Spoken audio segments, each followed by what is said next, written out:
Tú ya no tienes espacio en mi vida y tampoco en esta casa. Esa frase me la dijo mi hijo, Julián, con la misma frialdad con la que uno cierra una ventana en medio del viento. No gritó, no discutimos, simplemente lo dijo, como si yo fuera una maleta vieja ocupando rincón. En ese momento entendí que algo en él se había roto, o tal vez nunca estuvo completo. Lo miré, esperando algún gesto de arrepentimiento, pero solo vi prisa, molestia y esa costumbre moderna de deshacerse de lo que incomoda. Me llamo Elvira Mansilla. Tengo 70 años y una vida que muchos calificarían de exitosa, fundadora de una empresa de aviación ejecutiva, viuda desde joven, madre de un solo hijo al que dediqué cada minuto, cada esfuerzo, cada logro. Mi esposo, Tomás, murió en un accidente aéreo cuando yo tenía 8 meses de embarazo. Fue como si la vida me arrancara el futuro de las manos, justo cuando más lo necesitaba. Me quedé sola, con una barriga enorme, una empresa en crisis y un dolor que no me permitía ni llorar. Pero no me rendí. Tomás siempre decía que yo era más fuerte que el acero. Y lo fui. Julián nació en medio de contratos, turbinas y silencios. Lo sostuve por primera vez con las manos temblorosas de una mujer que no había dormido en días, pero que encontró en ese llanto pequeño la fuerza para seguir. Cuando me lo pusieron en el pecho, le susurré: «Bienvenido, mi amor. Tu padre no está, pero yo no me pienso ir jamás». Y así fue. Nunca me aparté. Fui madre, empresaria, protectora y abrigo. Criarlo fue mi victoria más íntima y silenciosa. En esa época, Clara ya trabajaba en casa. Era joven, apenas 20 años, pero ya cargaba la tristeza de una vida entera. Había perdido a su único hijo por falta de atención médica, algo que solo supe años después. Se había quedado sola, igual que yo. La contraté para que me ayudara con la casa, pero terminó ayudándome con el alma. Fue ella quien sostuvo a Julián cuando yo debía salir. Fue ella quien le cantó cuando tenía fiebre. Sus manos sabían cuidar. No porque tuviera experiencia, sino porque tenía cicatrices. Durante años fuimos un equipo silencioso. Yo comandaba la empresa, Clara la casa, y juntas criamos a Julián con todo lo que teníamos. Él la adoraba. Le decía Clarita y le contaba cosas que a veces ni a mí me decía. Nunca sentí celos. Al contrario, me daba paz saber que, en mi ausencia, alguien lo envolvía en ternura. Clara no tenía estudios, ni títulos, pero tenía algo que hoy en día es más raro que el oro: lealtad pura. Los días pasaban entre vuelos corporativos, reuniones de alto nivel y tareas escolares. Yo cerraba contratos millonarios en la mañana y le leía cuentos a Julián por la noche. Lo llevé a los mejores colegios, lo inscribí en clases de inglés, de música, de todo lo que pidiera. Nunca me importó cuánto costaba. Solo quería que un día me mirara y dijera: «Gracias por no rendirte». Y lo dijo, muchas veces. Pero las palabras, a veces se las lleva el tiempo. Recuerdo que a los 10 años me dijo que quería ser cirujano. «Voy a arreglar lo que otros no supieron cuidar», me dijo con una seriedad que me hizo reír. Le respondí que lo primero que debía aprender era a no romper él mismo lo que amaba. Se rió conmigo. Esa risa, tan limpia, tan confiada. Me aferré a ella como quien se aferra a una promesa. Nunca imaginé que un día esa risa se volvería a distancia. Clara seguía con nosotros. Nunca se fue. Mientras Julián crecía y empezaba a vivir en otro ritmo, ella permanecía, discreta, firme. Cada vez que él traía nuevas ideas, ella sonreía con orgullo. Pero cuando empezó a llamarla la señora Clara, en vez de Clarita, algo se quebró. Yo lo noté. Ella también. Pero ninguna de las dos dijo nada. Porque hay dolores que no se nombran, se sienten, se respetan. Las visitas se volvieron esporádicas, luego breves, luego llamadas por videollamada que duraban 5 minutos y terminaban con: «Tengo que entrar al quirófano, mamá». Yo decía que entendía. Clara me miraba en silencio, mientras retiraba la taza de té intacta que yo había preparado con ilusión. Me volví invisible para mi propio hijo, pero aún no me atrevía a admitirlo. Seguía creyendo que era la edad, el ritmo, el trabajo, la vida. Después comencé a olvidar cosas. Primero detalles, dónde dejé las llaves, si ya había tomado el remedio. Luego rostros, fechas, fragmentos enteros del día anterior. Clara fue la primera en notarlo. «Elvi, ¿estás bien?», me preguntó una mañana mientras yo intentaba recordar el nombre de una amiga de infancia que mencioné sin querer. Sonreí. Dije que sí. Mentí, porque cuando la memoria empieza a escurrirse, lo último que uno quiere es asustar a quien aún te cuida. Seguí escribiendo.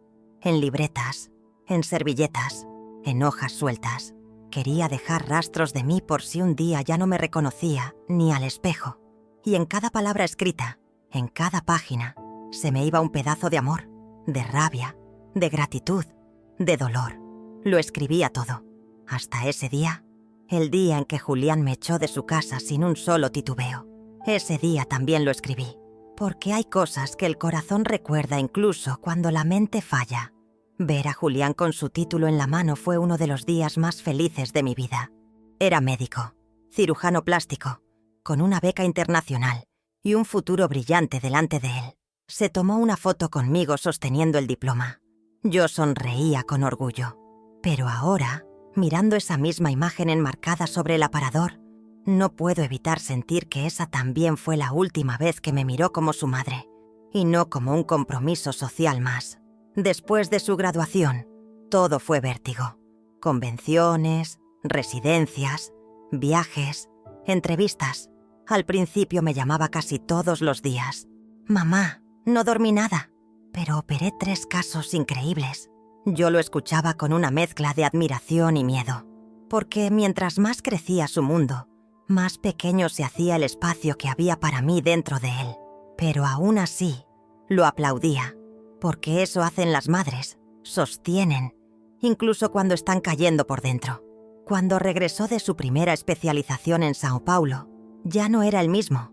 Sus gestos eran más calculados, su manera de hablar más distante, sus silencios más largos. Me trajo un perfume caro como si con eso pudiera compensar meses de ausencia. «Es francés», dijo. Le sonreí y le agradecí, pero dentro de mí solo deseaba un abrazo largo, de esos que dan los hijos cuando aún recuerdan de dónde vinieron. Clara fue la primera en notarlo. «¿Lo viste, Elvi? Ya no se sienta en la cocina como antes, ni pregunta por el almuerzo». Asentí sin decir nada. A veces el dolor se disfraza de aceptación. Yo no quería admitir que algo había cambiado. Pensaba que era solo una fase, que cuando pasara el torbellino de la carrera volvería a visitarme los domingos. Pero los domingos se convirtieron en lunes ocupados y luego en silencio. Una tarde preparé su comida favorita, lasaña con salsa blanca, como le hacía de niño. Había viajado a Curitiba por un congreso y me había prometido que vendría a cenar. Cociné toda la mañana. Puse la mesa con la vajilla de cristal. Clara planchó el mantel con esmero. Esperamos hasta que la sopa se enfrió.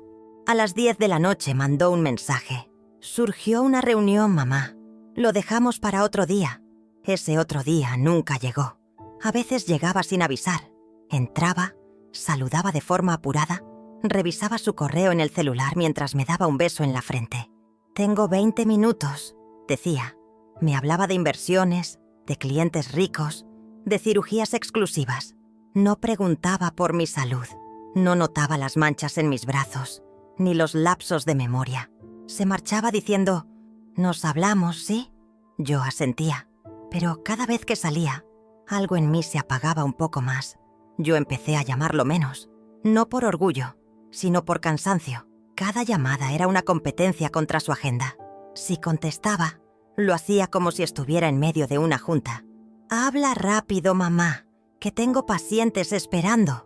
Me sentía como una intrusa, como si le robara minutos valiosos que prefería dar a extraños. A veces colgaba antes de terminar la frase, otras veces ni llamaba. Clara intentaba disimular la tristeza que le provocaban esas escenas. Siempre decía, «Tal vez necesita tiempo.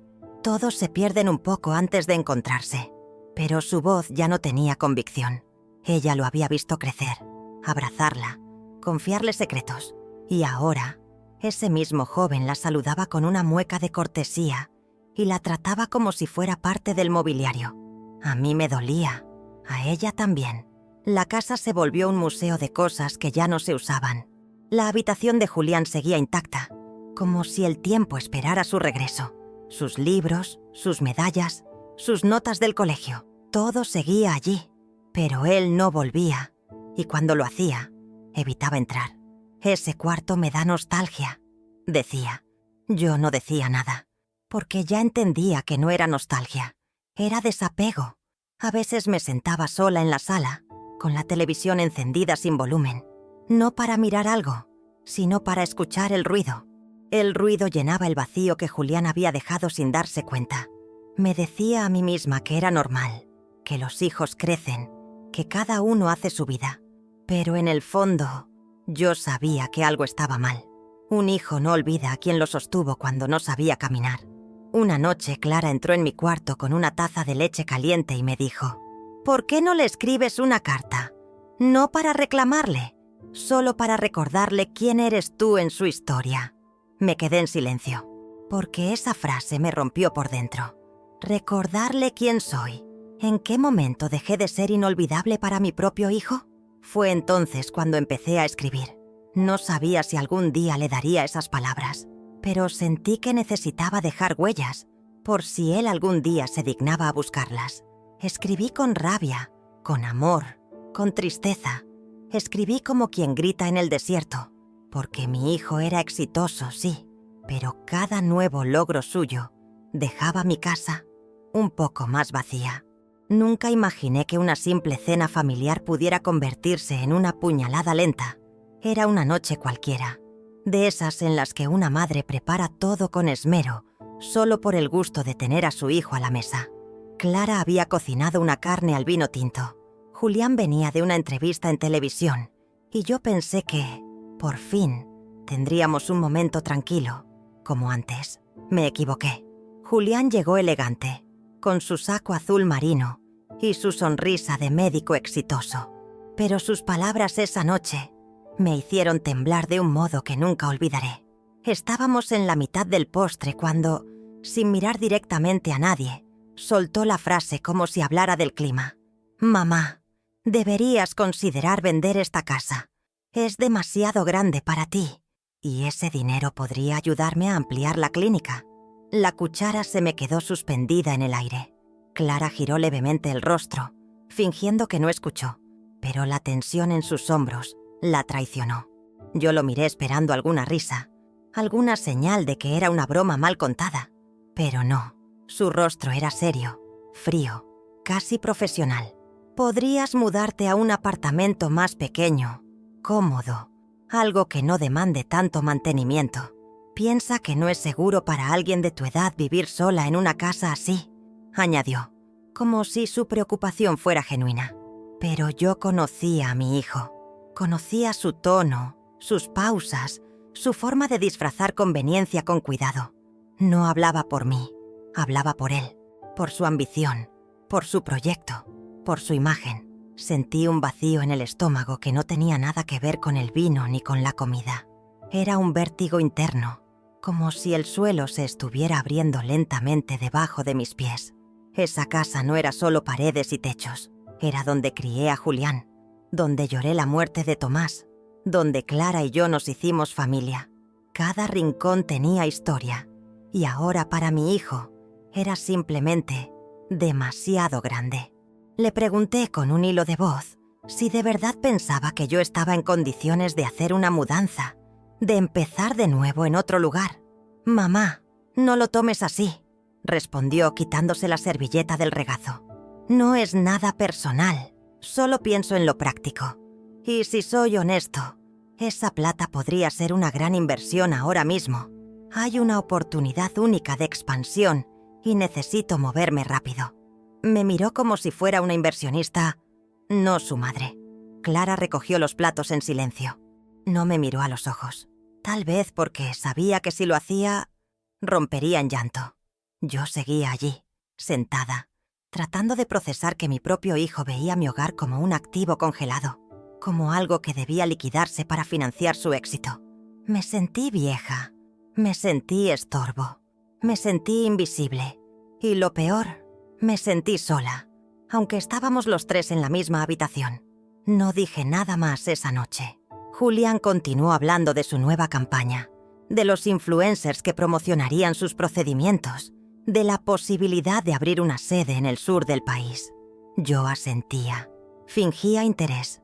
Por dentro, sin embargo, una parte de mí comenzaba a marchitarse. No por la propuesta en sí, sino por la frialdad con que fue dicha, por la falta de memoria, de sensibilidad, de gratitud. Cuando se fue, me dio un beso en la frente como quien despide a una paciente en un hospital. Piénsalo, mamá. Yo te ayudaría con todo el trámite. No es una decisión difícil. Asentí otra vez. Cerré la puerta con manos que ya no temblaban de edad, sino de tristeza. Clara me miró desde la cocina. No dijo una palabra. Solo abrió los brazos y me dejó llorar en su pecho como si volviera a ser una niña perdida. Esa noche no dormí. Di vueltas en la cama mientras las palabras de Julián resonaban en mi cabeza una y otra vez. Demasiado grande para ti. Una oportunidad de inversión. Nada personal. Palabras que no deberían doler, pero que lo hicieron más que cualquier herida física. Porque vinieron de la boca de aquel a quien yo nunca negué nada. A quien le entregué mi vida. A la mañana siguiente me senté con Clara en el porche. Ella me alcanzó una taza de café y me dijo, sin rodeos, «No lo hagas, Elvi. Esta casa eres tú». Asentí. No necesitaba explicaciones, porque por primera vez en mucho tiempo sentí que alguien me veía, que alguien entendía el peso de lo que estaba pasando. Y ese alguien no era mi hijo. Fue en ese silencio compartido donde empecé a entender que algo en mi historia con Julián había cambiado para siempre, que ya no éramos madre e hijo, al menos no como antes. Y aunque me doliera reconocerlo, comencé a aceptar que, en su mundo perfecto de éxito y vitrinas, yo era apenas una nota al pie, un número en su cálculo, un obstáculo en su ambición. Todo comenzó con detalles tan pequeños que me parecían irrelevantes. Olvidaba dónde había dejado las llaves o repetía historias que ya había contado la semana anterior. A veces me costaba encontrar la palabra exacta, como si una parte de mi vocabulario se escondiera detrás de una puerta que ya no sabía cómo abrir. Al principio lo tomé como cosas de la edad. «Estoy cansada», me decía a mí misma. «Son los años». Pero Clara lo supo desde el principio. Una mañana bajé a la cocina y la encontré preparando café. Le pregunté si había visto mis anteojos. Me miró en silencio por unos segundos y luego los tomó del bolsillo de mi bata. «Los tienes contigo, Elvi», dijo con una sonrisa suave. Me reí, un poco avergonzada, pero fue en sus ojos donde vi la preocupación. No me estaba diciendo, «Todo está bien». Me estaba diciendo, «Lo sé». Y ese «lo sé» me asustó. Empecé a escribir listas, tareas del día, nombres, recuerdos, pequeñas cosas que antes hacía sin pensar. Las anotaba en un cuaderno de tapa azul que escondía en la mesita del living. Nadie lo sabía, ni siquiera Clara. Era mi intento desesperado por retenerme a mí misma, porque sabía que, cuando una palabra se va, a veces no vuelve. Y si una palabra puede desaparecer, ¿qué pasa cuando lo que se borra es un nombre? Un día, mientras revisaba unos documentos antiguos, me encontré con una foto de mi mejor amiga de juventud, Teresa. La miré por varios segundos sin reconocerla. Su rostro me resultaba familiar, pero su nombre no venía. Sentí una angustia infantil, como si alguien me hubiera quitado algo valioso sin permiso. Fui al cuaderno y anoté: «Teresa, mejor amiga». Nos conocimos en la universidad. Esa noche lloré en silencio. Clara empezó a ayudarme más, sin decirlo. Ya no solo cocinaba y limpiaba, me leía en voz alta los periódicos. Me preguntaba por recetas que habíamos hecho juntas. Me invitaba a recordar cosas simples. «¿Te acuerdas de cuando Julián rompió la lámpara del estudio?». Yo asentía, aunque a veces no recordaba, pero agradecía que me tratara como a una mujer y no como a una enferma. Julián, en cambio, parecía cada vez más distante. Le mencioné una vez que a veces me costaba dormir y que me sentía un poco distraída. Me respondió con un mensaje de voz apurado: «Mamá, deberías hacerte un chequeo general». Ya sabes cómo es la vejez. Hay que estar atentos.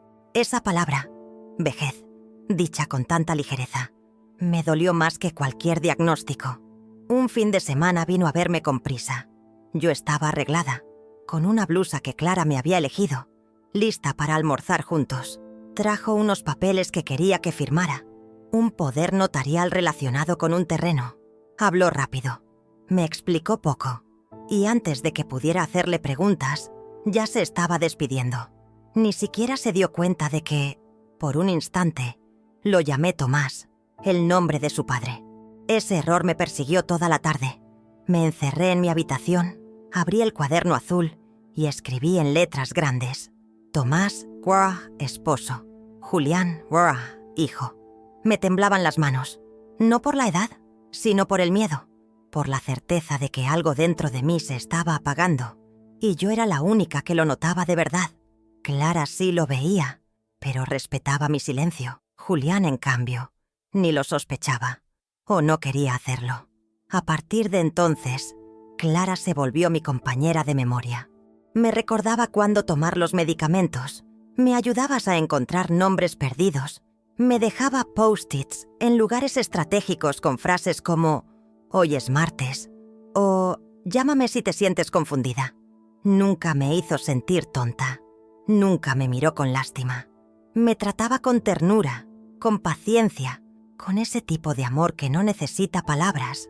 Algunas noches me sentaba en la cama, sola, y repasaba mentalmente los nombres de las personas que amaba. Tomás, Julián, Clara. A veces repetía los nombres en voz alta, como si al decirlos pudiera tatuarlos dentro de mí.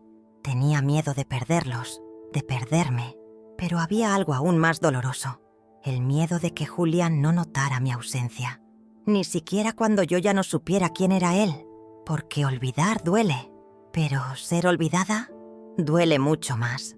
Nunca pensé que escribir sería un acto de resistencia, pero llegó un día en que ya no confiaba en mi propia mente. Palabras simples se escapaban, nombres propios se desdibujaban, recuerdos nítidos se volvían borrosos, como fotografías antiguas mojadas por la lluvia. Así que abrí un cuaderno de tapa azul, uno cualquiera, y en la primera página escribí: Mi nombre es Elvira Mansilla. Tengo 70 años. Esta es mi historia. No lo hice para los demás. No era un testamento, ni una biografía. Era mi escudo. Cada línea era un muro que construía contra el olvido. Escribía con calma, sin apuro, a veces sin orden. Lo importante no era la estructura. Lo importante era no desaparecer. Contaba cómo conocí a Tomás en una terminal aérea, cómo me pidió matrimonio en un hangar vacío, cómo lloré la noche que me avisaron de su muerte. Escribía como quien lanza cuerdas desde el borde del abismo. Escribía también sobre Julián, su primer diente, su primer mamá, su miedo a la oscuridad, cómo solía esconderse detrás de mis faldas cuando algo lo asustaba, cómo decía que quería ser superhéroe antes de querer ser cirujano. Lo escribía todo, porque sentía que mi corazón todavía lo recordaba, incluso si mi cabeza empezaba a traicionarme. También hablaba de Clara, de cómo llegó a mi casa con una valija rota y una mirada herida, de cómo se convirtió poco a poco en algo más que ayuda, en una amiga, en familia. Contaba cómo me preparaba el té con canela cuando tenía insomnio, cómo me miraba en silencio cuando presentía que algo no estaba bien. La mencionaba en casi todas las páginas, porque ella seguía ahí, firme, leal, presente. Durante semanas escondí el diario entre las mantas del armario. No quería que nadie lo leyera. Me daba miedo mostrar mi fragilidad con tanta crudeza, pero escribirlo era liberador. Cada palabra era una forma de gritarle al universo que aún estaba aquí, que aún era yo, que mi historia no se había acabado, aunque algunos ya actuaran como si sí. Una tarde Clara estaba cambiando las sábanas de mi cama cuando el cuaderno cayó al suelo. Lo recogió con cuidado, sin saber qué era. Lo hojeó por curiosidad. No me enojé. Al contrario, la observé desde el umbral de la puerta, en silencio, mientras leía mis palabras con los ojos llenos de lágrimas. Cuando levantó la mirada, no dijo nada. Solo vino hacia mí y me abrazó con fuerza, como si ya supiera todo lo que yo aún no podía decir en voz alta. Esa noche no hablamos del diario. No hacía falta. Su abrazo lo había dicho todo. Desde entonces, ella comenzó a dejarme pequeñas notas en la casa. Hoy es jueves. Hace frío. Abrígate. Oh, ya tomaste tus pastillas, muy bien. Eran mensajes amorosos, discretos, como respuestas silenciosas a todo lo que había leído. Nunca mencionó una palabra del contenido. Nunca me hizo sentir expuesta. Solo se volvió aún más presente, aún más cuidadosa. Yo seguí escribiendo. Algunas noches con lágrimas, otras con rabia, muchas con ternura. A veces escribía cartas a Tomás, otras veces le hablaba a mi yo futura, la que tal vez no recordaría quién era. Le explicaba dónde estaban las cosas, le recordaba qué canciones le gustaban, le decía que no tenía que tener miedo, que Clara estaría allí. Con el tiempo, el diario se volvió un ritual. Me sentaba junto a la ventana con una manta sobre las piernas, el cuaderno en una mano y un lápiz en la otra. No siempre lograba hilar frases completas, pero incluso en los días más confusos, algo dentro de mí se encendía al ver esas páginas escritas por mí. Era prueba de que había vivido, de que aún vivía. Julián, por supuesto, no sabía nada, ni del diario, ni de mis miedos, ni de mis olvidos. A veces lo llamaba, pero ya no respondía con la misma frecuencia. Estoy en cirugía. Luego te llamo. Hablamos en la semana. Frases vacías, como las respuestas automáticas de un contestador. Me di cuenta de que ya no lo esperaba con la misma esperanza, solo con resignación. Una noche, escribí una frase y la subrayé 3 veces. Lo que no se escribe, se olvida. Y lo que se olvida, muere. Cerré el cuaderno con las manos temblorosas y me prometí no dejar morir mi historia en el silencio. Aunque Julián no la quisiera escuchar, aunque mi mente algún día la abandonara, porque aún había alguien que la leía, que la sentía, que la honraba, y ese alguien era Clara. Cuando supe que Julián vendría, sentí una mezcla de emoción y nervios. No lo veía hacía semanas, tal vez meses, y aunque intentaba convencerme de que su ausencia era culpa del trabajo, una parte de mí ya sabía que había algo más. Clara preparó un almuerzo liviano, puse flores frescas en la sala y me vestí con la blusa verde que él siempre decía que me quedaba bien. Esperé sentada en el porche como quien espera el regreso de alguien que ya no sabe si volverá como antes. Llegó a media tarde, sin avisar, como si no hiciera falta. Tocó el timbre y, al entrar, me dio un beso rápido en la mejilla. Olía a perfume caro, su traje estaba impecable y el celular no salió de su mano en ningún momento. «Solo tengo 1 hora, mamá. Tengo otro compromiso en el centro», dijo, como si yo fuera una cita más en su agenda. Asentí con una sonrisa fingida. Ya había aprendido a no mostrar cuánto dolían esas palabras.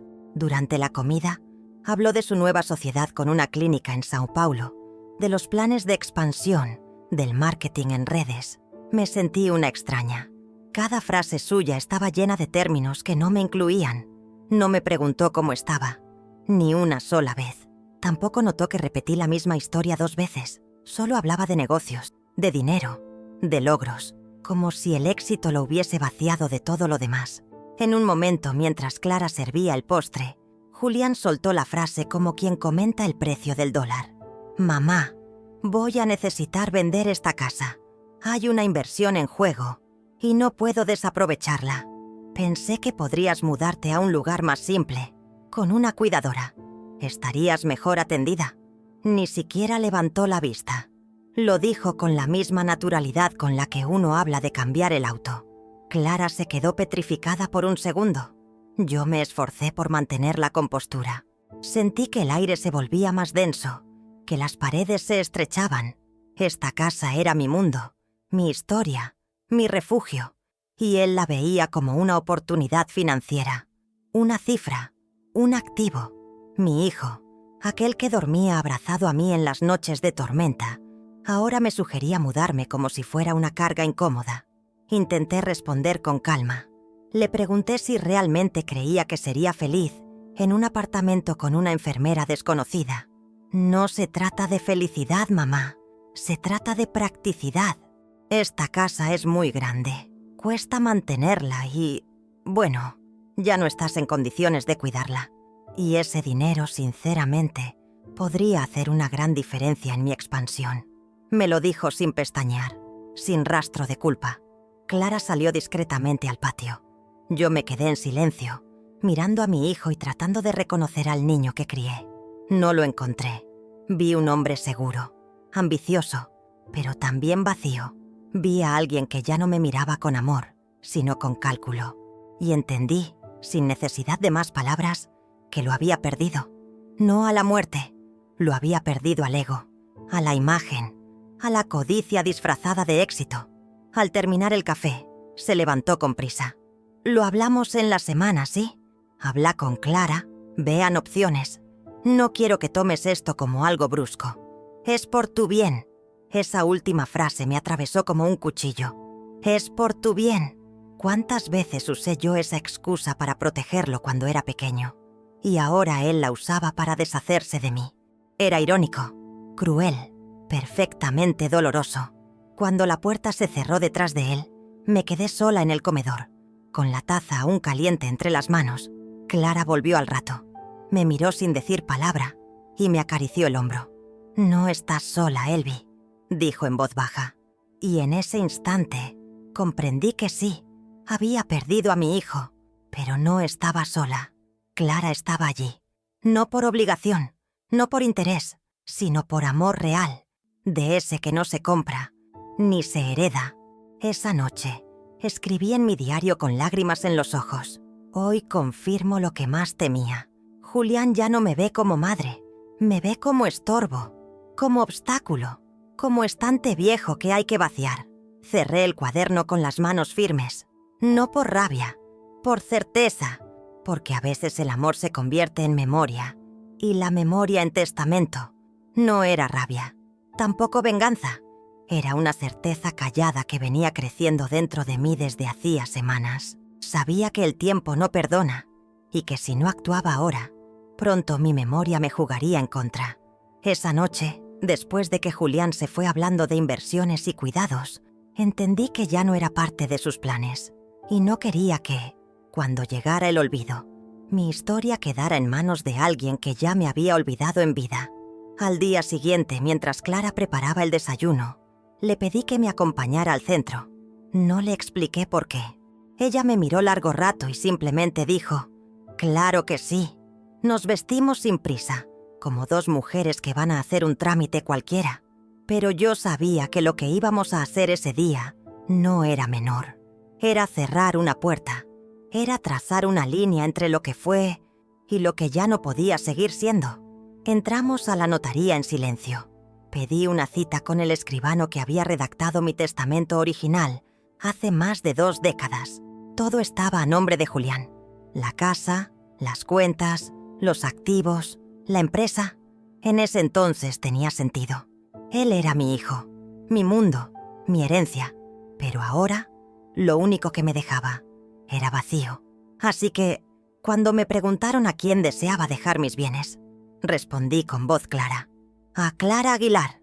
Clara dio un respingo. Me miró como si no entendiera. «No, Elvi, no podés hacer eso.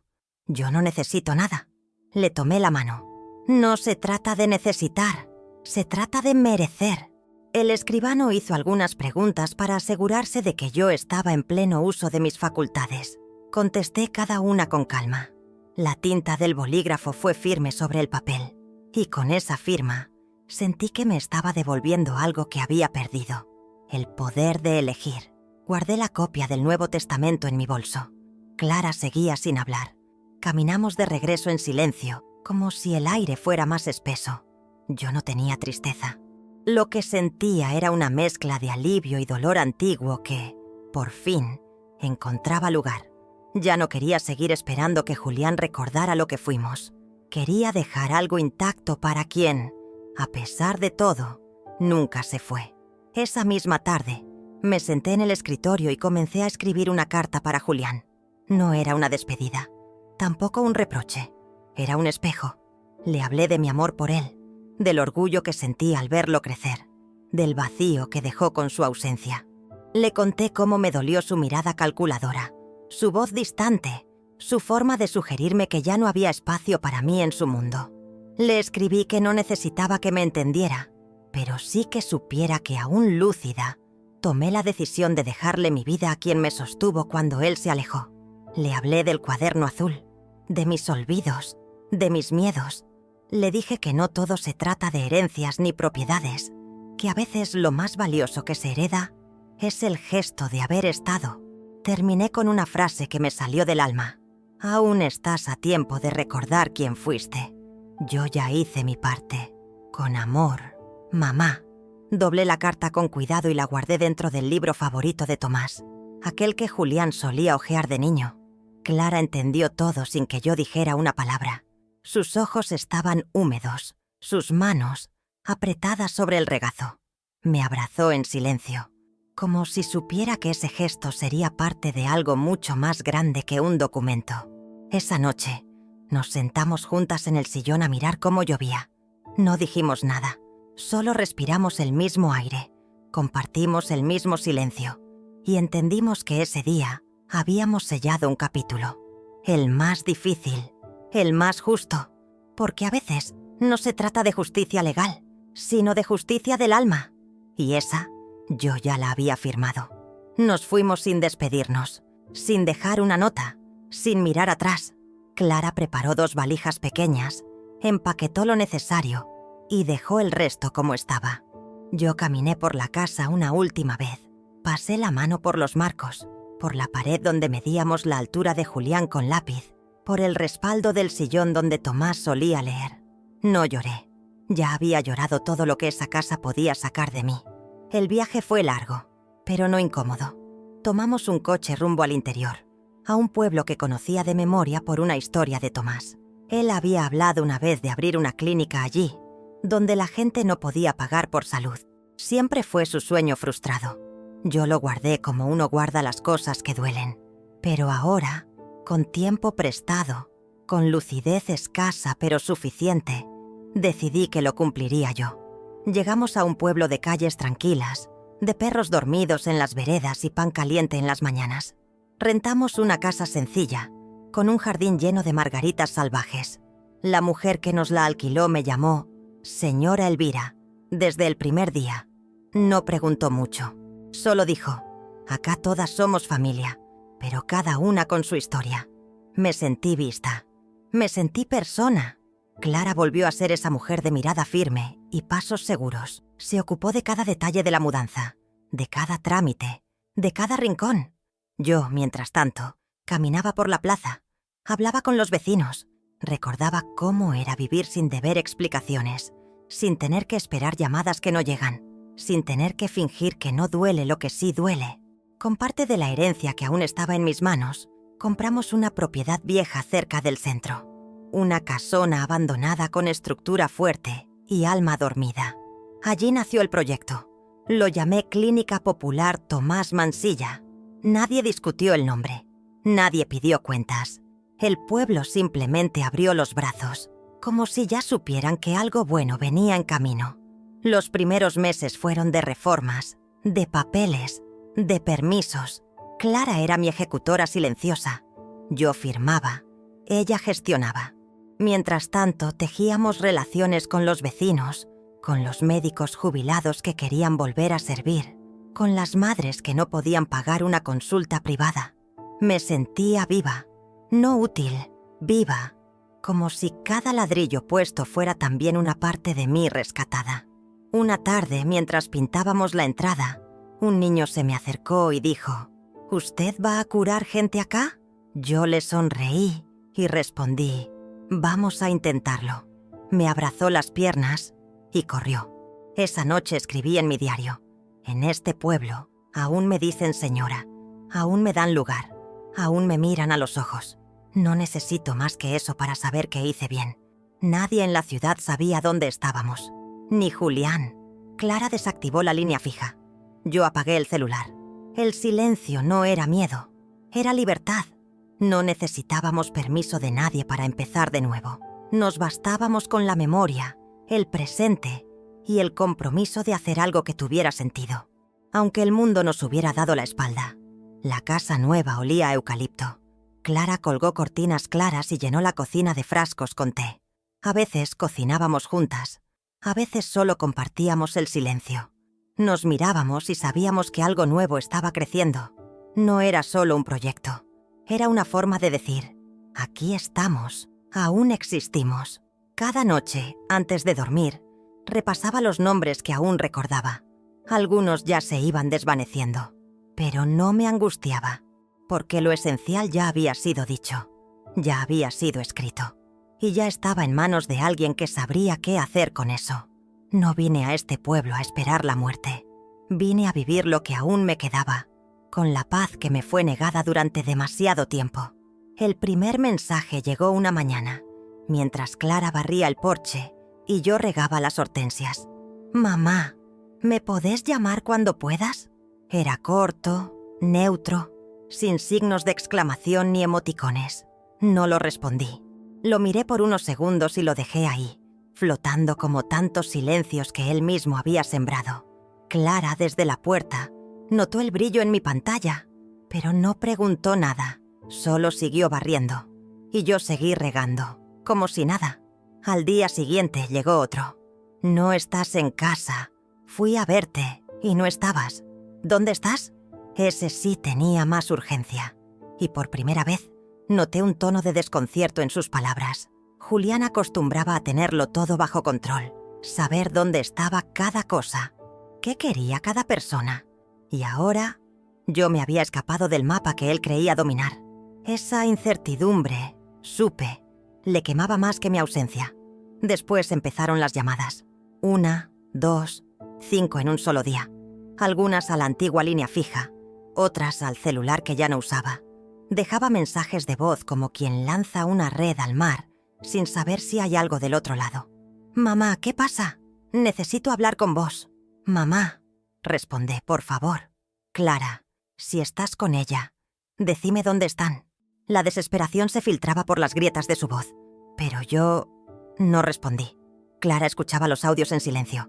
A veces me miraba con compasión, otras con orgullo. «¿Querés que le diga algo?», me preguntó un día. Negué con la cabeza. No quería explicaciones, no quería reproches, no quería caer en la trampa emocional de quien solo busca cuando siente que perdió el control. Porque Julián no llamaba por amor, llamaba por susto, por pérdida, por ego herido. Me imaginé su rostro al llegar a la casa vacía, al ver las cortinas corridas, los cuadros aún colgados pero sin presencia. Lo imaginé caminando por los pasillos en silencio, llamando mi nombre, como si recién entonces entendiera que yo no era eterna, que yo también podía irme, que el abandono también sabe dar la vuelta. Los mensajes comenzaron a volverse más largos, más cargados. Sé que estuve ausente, lo sé, pero decime dónde estás. No me dejes así. Me senté en la cama con el celular entre las manos, escuchándolo una y otra vez. Había algo nuevo en su tono. Ya no era solo impaciencia, era vacío, era miedo. Pero yo sabía que responder ahora no cambiaría lo que ya estaba roto. No quería volver a ser mendiga de migajas emocionales. Una noche, mientras Clara preparaba té, llegó otro audio. «No entiendo qué está pasando. Si hice algo mal, lo siento. Pero no podés desaparecer así. Sos mi mamá». Escuchar esa última frase me estremeció. «Sos mi mamá». Hacía cuánto no me lo decía. Años, quizás. Pero ya no bastaba. No era una frase mágica que podía deshacer todo lo anterior. No cuando fue pronunciada después del silencio, y no durante él. Guardé el celular en un cajón y salí al patio. El cielo estaba lleno de estrellas y el aire tenía olor a tierra húmeda. Respiré profundo. No lloré. No sentí culpa. Sentí dignidad. Porque no contestar también es una forma de hablar. Porque a veces el silencio no es venganza. Es protección. Es límite. Es una última forma de decir, no más. Clara se acercó y me cubrió con un chal. «¿Seguís firme?», preguntó. Asentí, más firme que nunca. Porque después de tanto esperar que él volviera, había sido yo quien finalmente se fue.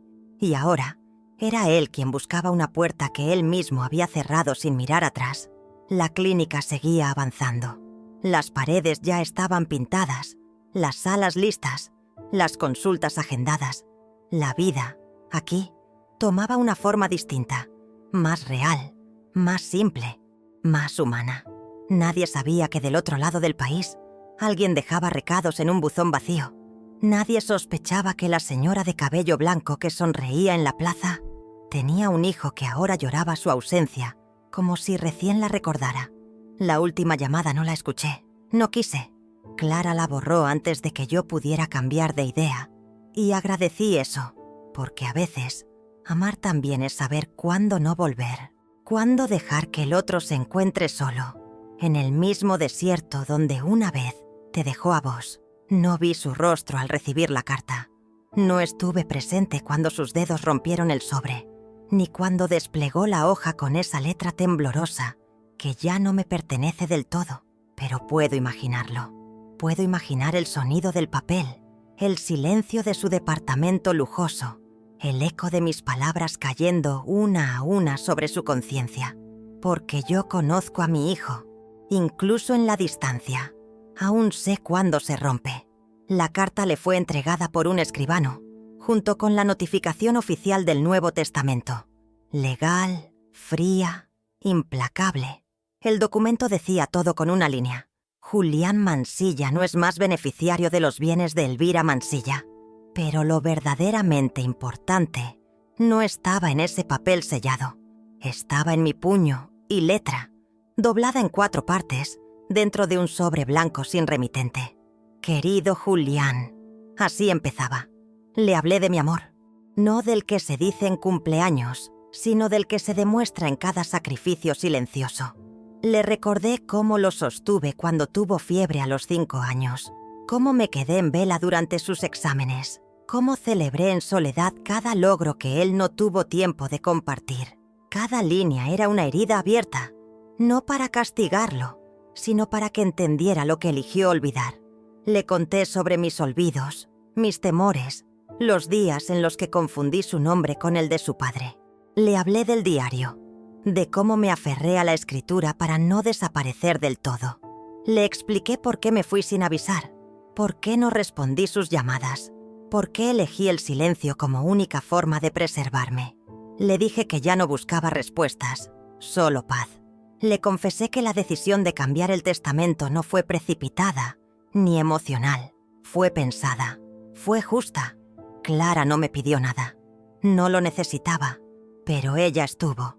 Ella vio mis lágrimas. Ella sostuvo mi mano cuando mi mente empezó a fallar. Ella me llamó Elvi, cuando ya casi nadie lo hacía. Ella me recordó quién era, cuando vos me hiciste sentir invisible. Dicen que lloró, que gritó, que rompió el sobre y golpeó la mesa. Dicen que repitió, no puede ser, como si eso pudiera cambiar algo. Que buscó entre sus papeles el testamento anterior como si lo pudiera revivir. Que marcó mi número una vez más, sabiendo que seguiría sin respuesta. Pero lo que realmente lo derrumbó fue la última línea de mi carta. Una frase escrita en otra hoja, con tinta más gruesa, en mayúsculas. Una sola frase.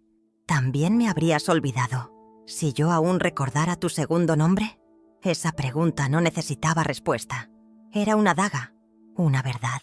Porque Julián sabía que yo ya no recordaba ciertas cosas, pero que aún tuviera la claridad para hacer esa pregunta, lo dejó sin argumentos, sin defensa, sin excusas, porque entendió, en ese instante, que me fui cuando aún podía irme, que lo elegí todo, antes de que la enfermedad me lo impidiera.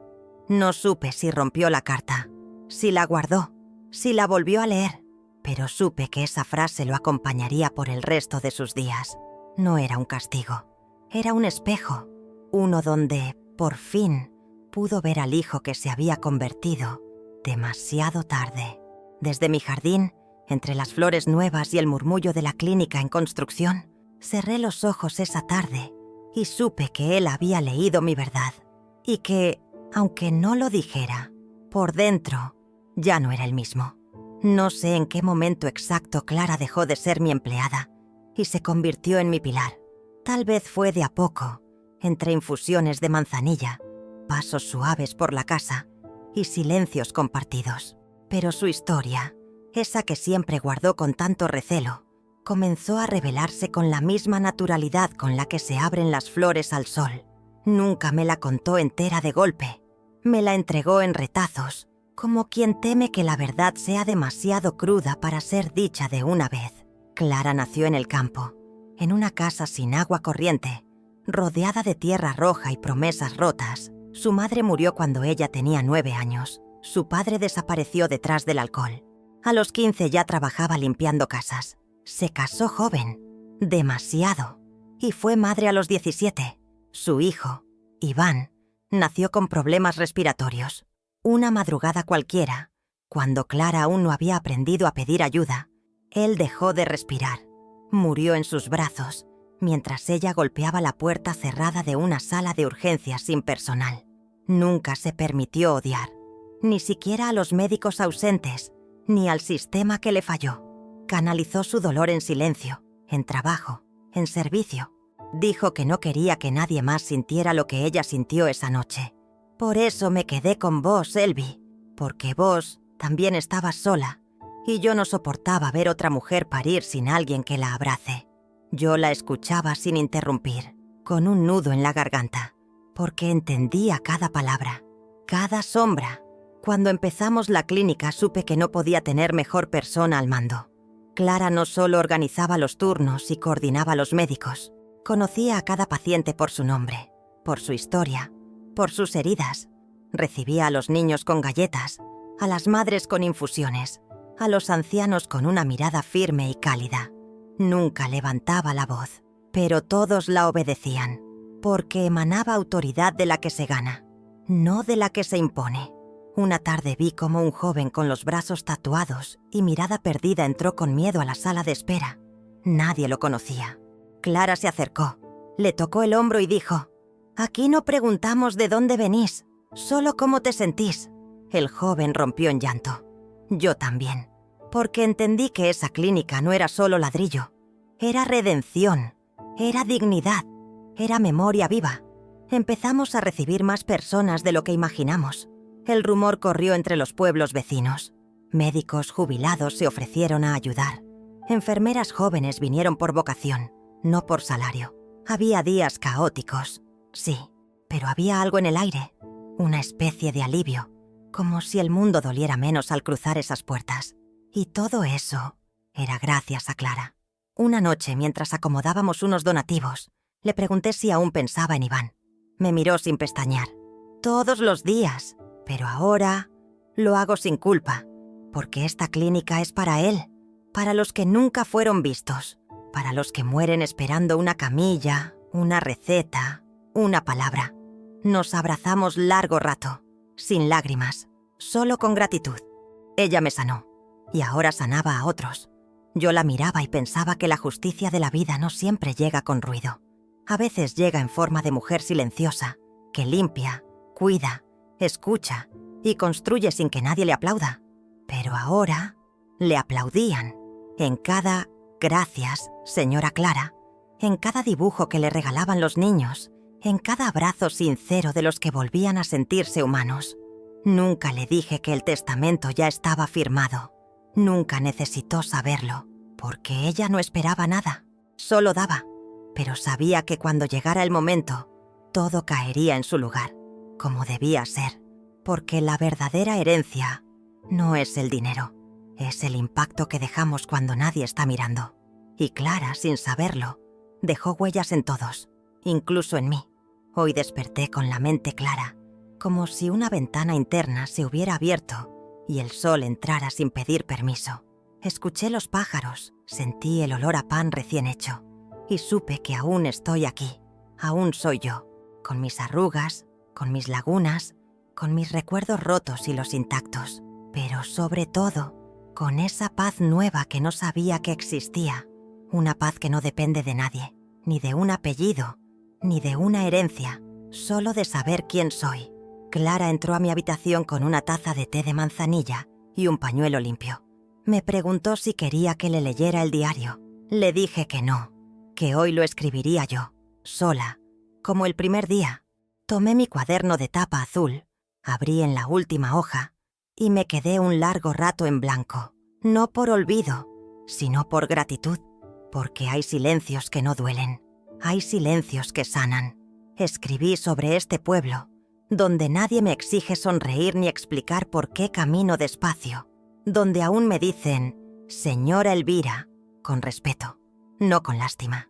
Escribí sobre la clínica, sobre los niños que corren en el pasillo, sobre las madres que lloran cuando les damos un diagnóstico y una solución. Escribí sobre las cosas pequeñas, las que nunca caben en testamentos, pero que valen más que cualquier fortuna. No hablé de Julián. No hoy.